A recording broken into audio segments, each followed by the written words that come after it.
lot of people have been asking me if the new class, at least PvE DPS wise, is easy or hard compared to the previous 6 classes in the Elder Scrolls Online. After testing it on both the static dummy and in the new raid and its hard modes Sandy's Edge, I can say it may be a mix of both for the veteran player. APM wise, it's probably the lowest of all 7 classes.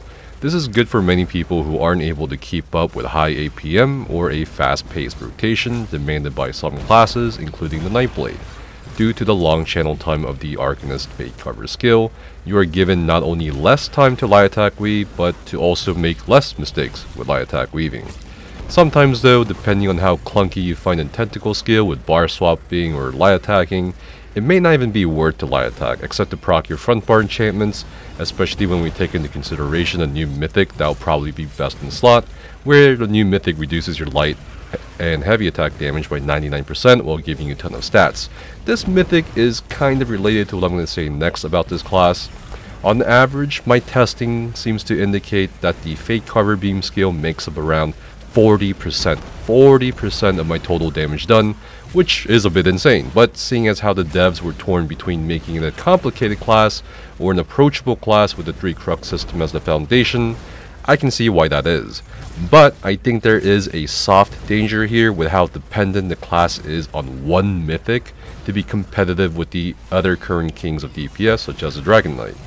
The beam kind of plays into a bad and good conundrum due to its massive contribution to the damage numbers of the Arcanist. For example, when I was testing skills, I found more and more that the more dots I added, the less time I had to beam to the point I was losing damage. This is why you'll see me and other content creators recommend a staff or double dual wield for both bars, as keeping up Carve and Stampede is an absolute nightmare, in my opinion anyway, on the Arcanist. The good thing about the seemingly lack of options when you start narrowing down the skills you need to use is that I have found I am slotting the skills I want to use instead. To explain, this class has quite a few flex skill slots, meaning at a certain point you might be thinking, well, what else do I slot? And there's like 2 or 3 flex slots like that for the Arcanist for actual content, and if you'll notice from the video, on the dummy. So this means that the class has quite a few, having quite a few flex slots means it may make things easier on people for all kinds of content, like compared to the skill setup of a Dragon Knight or a Necromancer. I feel like I can slot Vigor or other things that could benefit the group without experiencing too much of a detrimental DPS loss as I would on those classes with the Arcanist, because most of my damage is coming from beam.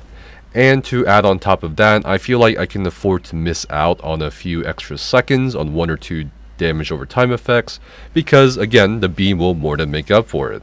The challenge for the Arcanist, to me, after playing it so much in the past couple of weeks, is sustaining your DPS, which will probably have you try, surprisingly, a few different things that you may never have tried before in the past, like prioritizing certain skills on the back bar, making sure not all of your dots run out at the same time, letting dot timers run out for your beam intentionally, not light attack weaving at all, depending on what's going on, and so on.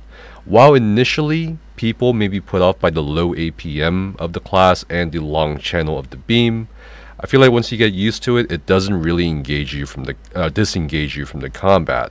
But I think it lets you pay attention to what else is going around you, or at least gives you a bit more time to think of what to do right after the channel beam is over. And I have found this class to be helpful in that regard, at least for the new trial hard modes.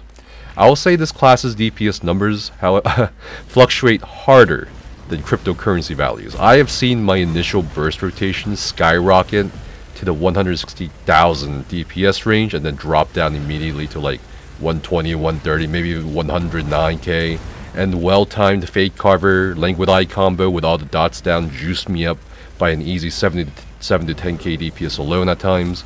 When you can pull off the burst rotation and time the ultimate with a 3 crux Fate Carver beam with all your dots down, it is extremely satisfying and does feel rewarding.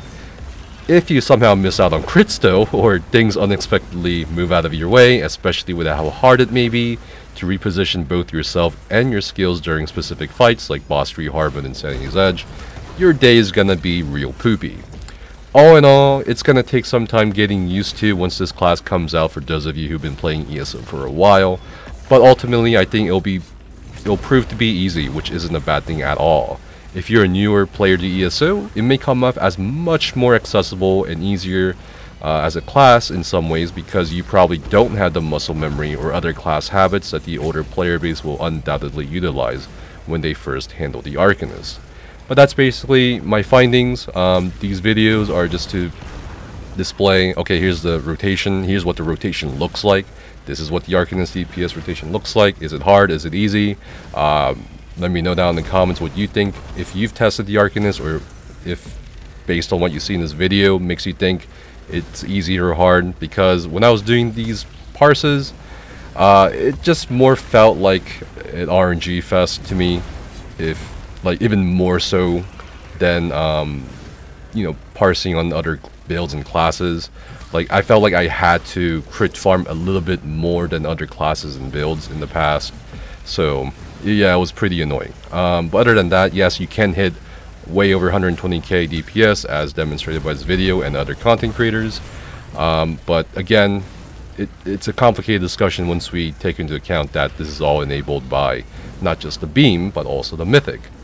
But yeah, I'm really curious what you guys think about the new class so far, at least DPS wise. Let me know down in the comments below, and see you guys next time. Thanks for watching, subscribe to the channel and support us, and stay safe.